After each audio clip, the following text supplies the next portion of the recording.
I have here what I think is going to be a beautiful piece of black walnut. You can't tell so much from here, and you can't tell so much from this end, but you sure can here. This is really going to be a nice piece of wood. And look at the end.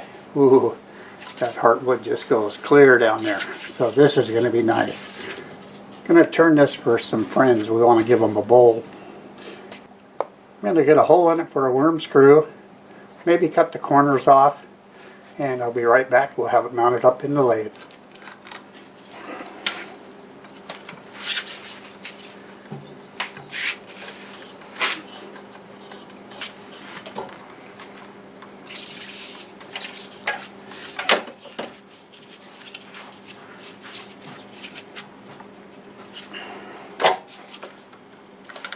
The piece is about 11 inches this way. A little bit more across here, but I have the bark there, and it's around 5 inches thick. Got the live center against it. We're turning about 600 RPM, and I just sharpened my 5/8 bowl gouge. So I'm going to grab my face shield, and we'll just start rounding this up.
Yeah, that cut nice. That was with the 1/2 inch.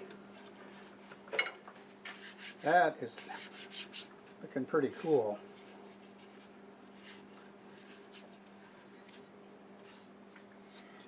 So I'll be able to clean this up. Plus, I think I like the base slightly smaller than that. So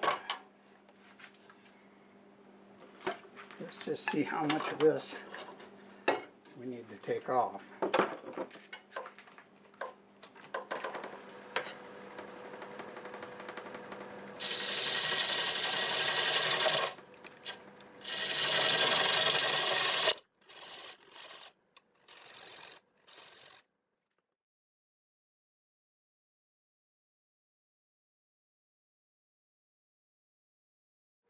Up to almost 700 RPM.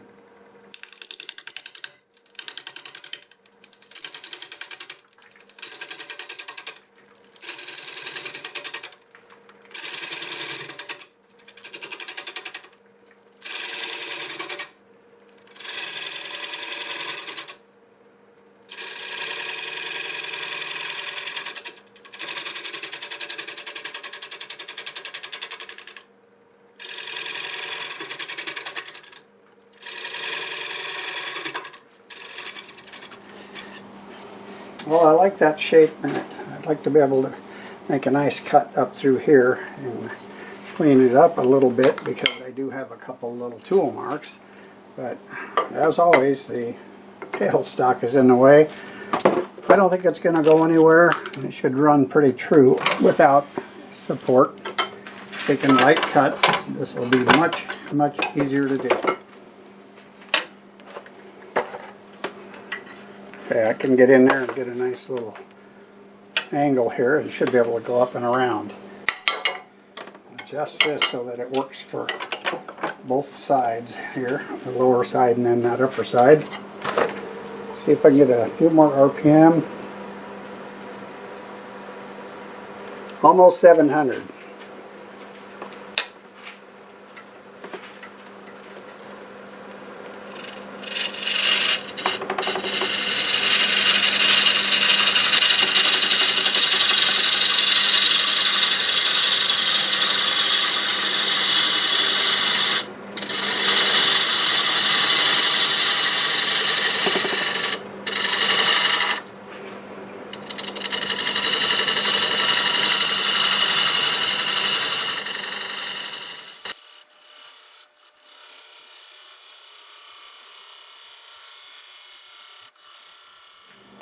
Okay, I think that's not too bad. Certainly sandable.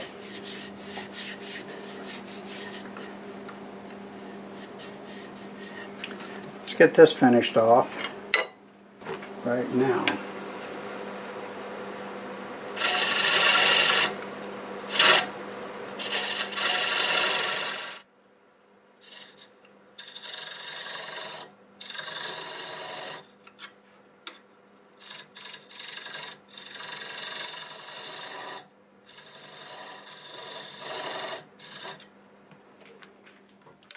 Okay, that should do it.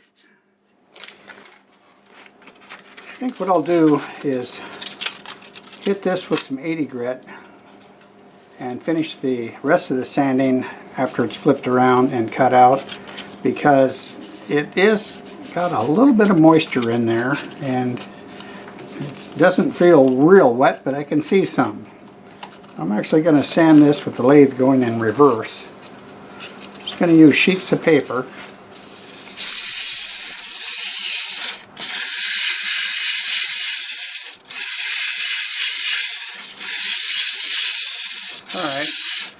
I just may finish sanding it up and then get it flipped around.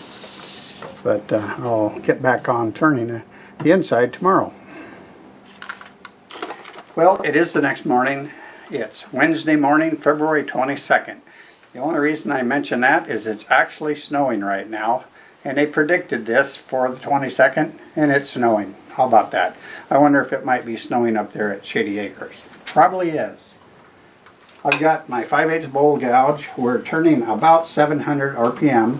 We're just going to hollow it out and follow the outside shape. So this should be fairly easy.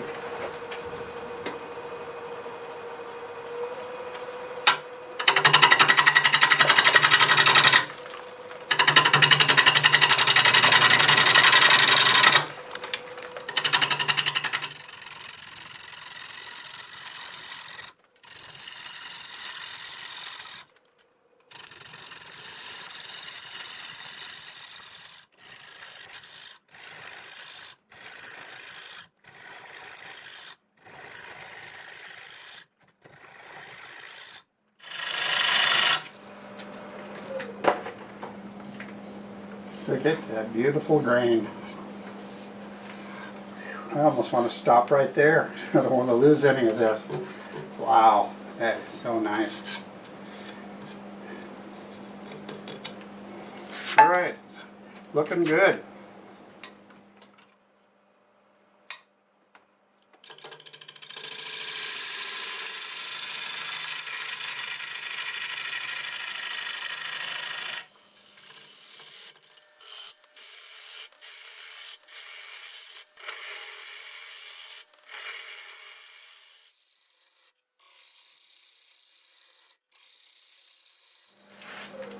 So looking at the outside, I'm almost to the point where it changes, so I'll have to start going that way towards the center, otherwise I'll cut right through it. We don't want to do that.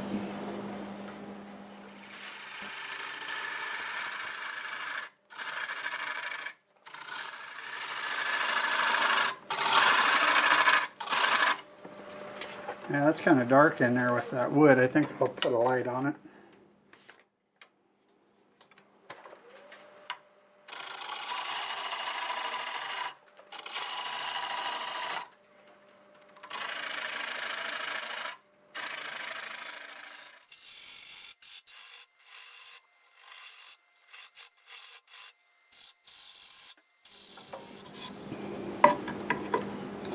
Alright, that's pretty consistent, and I think I'll see if I can do a little shear scraping before I cut the rest of this out. This is still a good sized wall, so it should do it easily.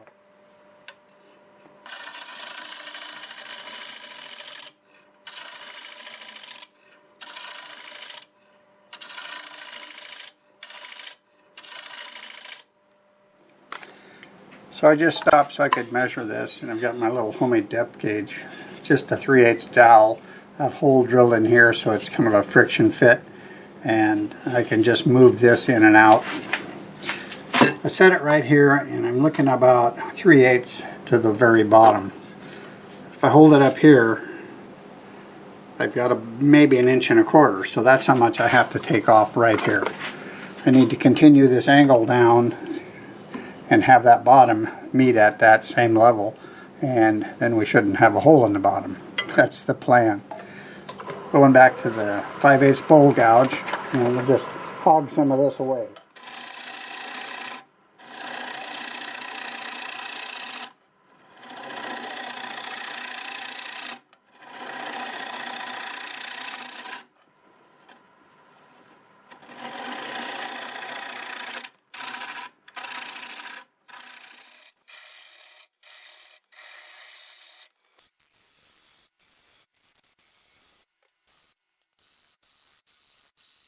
Probably better check it.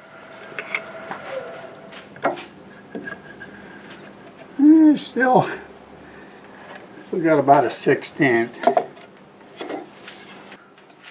But I could still take some more off of here, and I will. Might need to use these, see where we're at. Ooh, 1/4 inch right there.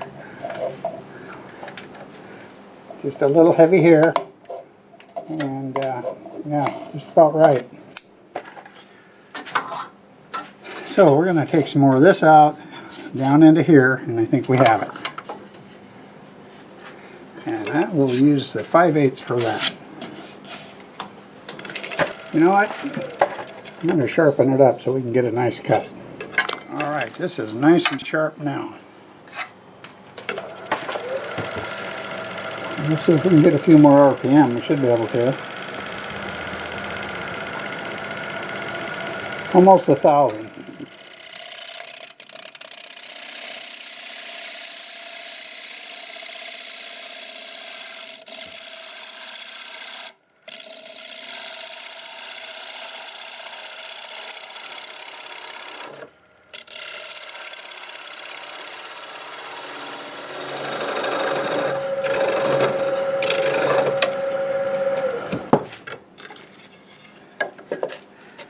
That's pretty close. Get a better dimension like this. I think I can get, well, I think I'm going to count on my other one because I can't reach the center with this. So it's pretty smooth. I could probably sand it out, but I think I'll go over it with the negative rake scraper from here down.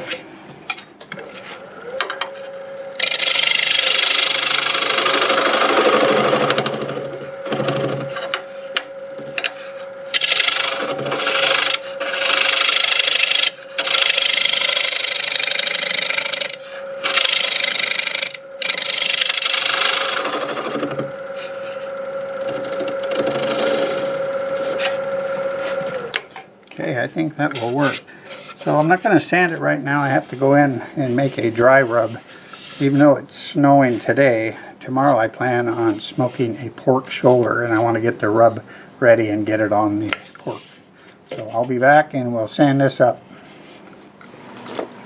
I showed some of the sanding on the outside, and I thought, well, I won't show you the sanding on the inside. Sanding can tend to be boring.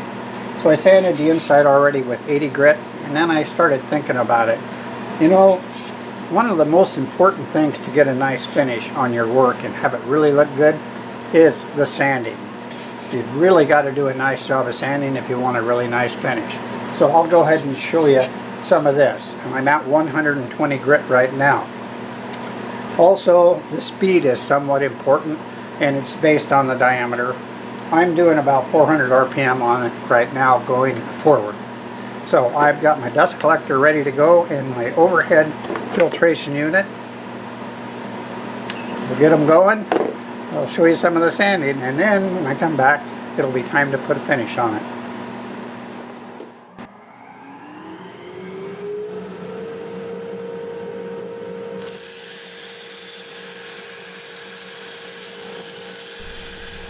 While watching this, I noticed my dust collector wasn't pulling a lot of that dust in there. It was pulling a little bit, not much. A couple days after this, I went to use my joiner, and I noticed that the blast gate was open on it, so I was losing a lot of suction.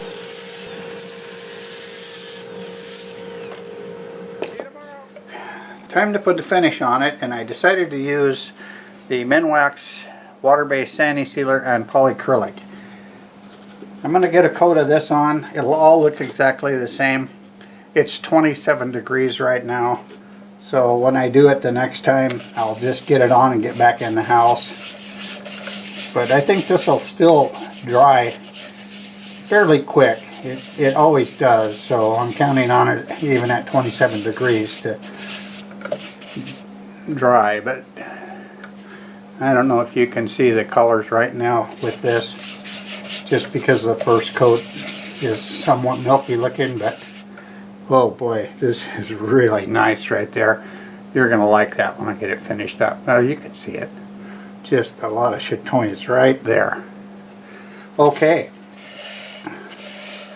That is all the finishing I'm going to show, because literally it is exactly like this.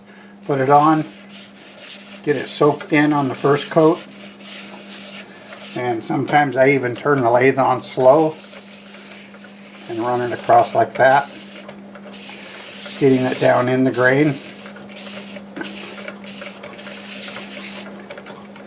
Okay, I think that's going to do it. Alright, I'll see you when it's all finished up, and then we'll just have the tenon to take off. Well, it's time to remove the tenon, and I've got the lathe going about 600 RPM with a 1/2 inch bowl gouge.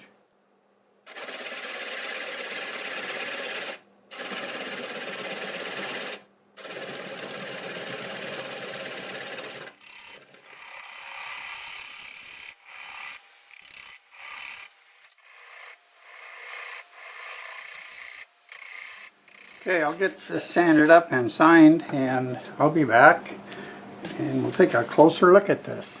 Well, I knew that this piece of wood had some beautiful grain in it, and I was not wrong about that. Look at the grain in here. I could just tell looking at that when it was a log that it was going to be great. It's just spectacular. The bottom looks great. That contrast with the sapwood and the heartwood, I think it looks great. You can see a little bit of the heartwood trying to sneak through here. It finished 9 1/4 inches in diameter. It's 3 inches tall, and the walls are 1/4 of an inch. I used Minwax water-based sanding sealer and Minwax polyacrylic for the finish, and then I went over it with Abrasive paste and polish. So that Minwax product dries really fast, even in cold weather, because when I was putting this on, it was in the 20s, but it still dried pretty fast. Fortunately, today we're in the 40s, and I think the warm weather is coming back, which at least I sure hope it does. So this was a real joy to turn, and I hope you enjoyed the video. So that's about it, and don't forget to leave a comment and hit the thumbs up button. Subscribe if you're not, and if you are, thank you very much. Also, make sure you watch the pictures coming up next. So till the next time, see you later.